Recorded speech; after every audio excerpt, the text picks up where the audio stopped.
Did the world wars, revolutions, and big events of human history evolve naturally, or were they calculated and pre-planned? If they were pre-planned, who planned them, and what are they planning for the future of humanity? The answer to this puzzling question can be found within the boundaries of 3 of the world's most powerful cities. Those 3 cities belong to no nation and pay no taxes. They are Washington's District of Columbia, which is not part of the city of Washington or of the United States, the inner city of London, which is not part of London or England, and Vatican City, which is not part of Rome or Italy. These cities, called city-states, have their own independent flag, their own separate laws, and their own separate identity.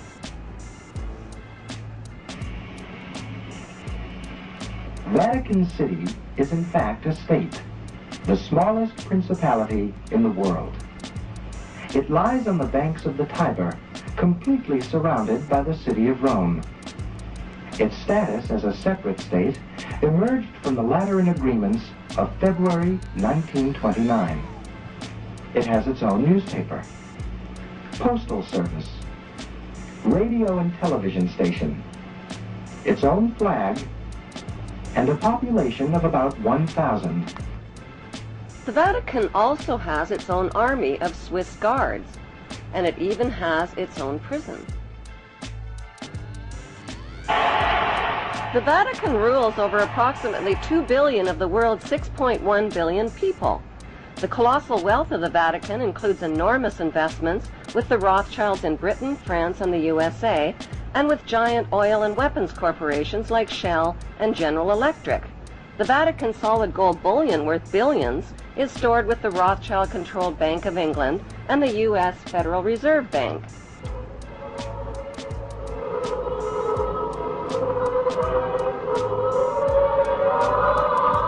The Catholic Church is the biggest financial power, wealth accumulator, and property owner in existence, possessing more material wealth than any bank, corporation, giant trust, or government anywhere on the globe. The Pope, who is the visible ruler of this colossal global wealth, is one of the richest men on earth.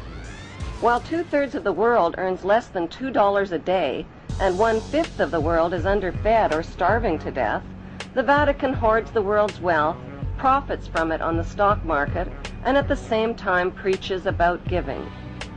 How did the Pope and Vatican accumulate all that wealth over the millennium? One method was to put a price tag on sin. Many bishops and popes actively marketed guilt, sin, and fear for profit by selling indulgences. Worshippers were encouraged to prepay for sins they hadn't yet committed and get pardoned ahead of time. Those who didn't pay up risked eternal damnation in Satan's oven. Pope Leo X rebuilt St. Peter's Basilica, selling tickets out of hell and tickets to heaven. During the Dark Ages, the Catholic Church not only hoarded the wealth they collected from the poor, but hoarded knowledge.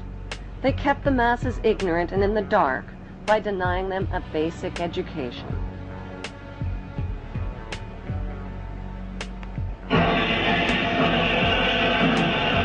More than 60,000 armed Christians were on their way to reclaim Jerusalem from the infidel. Between 1095 and 1291 AD, the Pope launched 7 bloodbaths called the Christian Crusades, torturing, burning, beheading, and mass murdering hundreds of thousands of Muslims and Jews in the name of God. The Pope's brutal soldiers were called Knights Templar, or Knights of the Temple of Solomon, and evolved into today's secretive brotherhood called the Freemasons. Between 1450 and 1700 AD, the Catholic Church followed up their holy terror with the Inquisition. Based on rumors of practicing witchcraft, the Catholic Church hunted down, tortured, and burned alive millions of innocent women at the stake.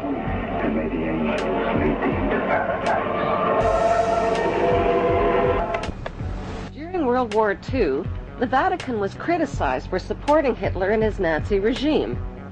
To this day, the Vatican is still under investigation for plundering Nazi gold from the Swiss bank accounts of Jewish Holocaust victims. Over the past 5 decades, more than 1,500 priests and bishops have been identified in the sexual assault of tens of thousands of boys and girls in their trusting congregations and orphanages.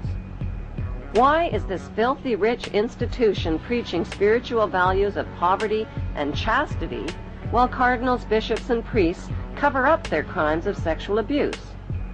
Why has the Church fought and resisted the compensation claims of their sexually, emotionally, and spiritually traumatized victims? Like Vatican City, London's inner city is also a privately owned corporation or city-state, located right smack in the heart of Greater London.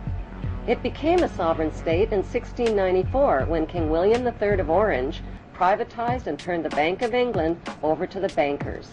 By 1812, Nathan Rothschild crashed the English stock market and scammed control of the Bank of England. Today, the city-state of London is the world's financial power center and the wealthiest square mile on the face of the earth.